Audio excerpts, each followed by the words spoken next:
On August 25, 2016, the Utah Court of Appeals issued its decision in an appeal of a juvenile court case decision. In Re OP. Here's the link to the court's decision, and we've also included the link in the description of this video report. OP appealed the juvenile court's decision that misinterpreted Utah Code section 78A-6-117 when it concluded that jail was a proper alternative to juvenile detention. Section 78A-6-117 provides that the court may commit a minor to a place of detention or an alternative to detention for a period not to exceed 30 days, subject to the court retaining continuing jurisdiction over the minor.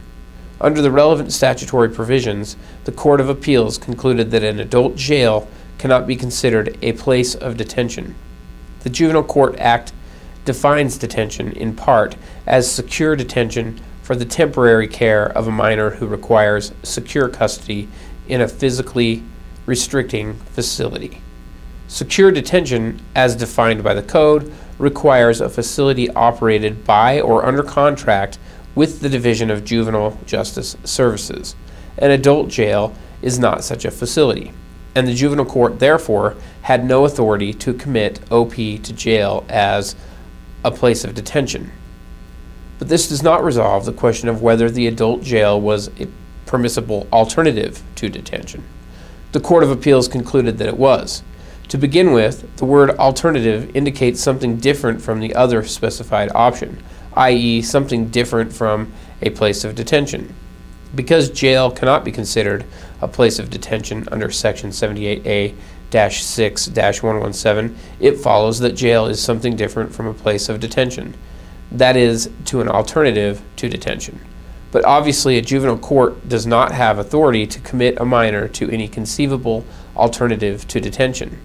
Instead, juvenile courts may only make use of alternatives to detention that are consistent with the purposes of the juvenile court.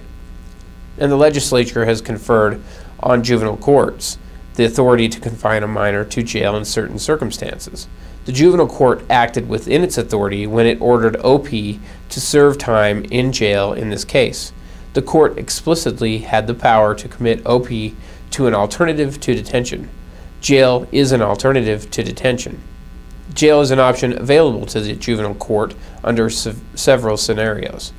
By ordering OP to serve time in jail, the juvenile court expressed both concern for public safety when drivers are intoxicated and a desire to make OP individually accountable for his actions.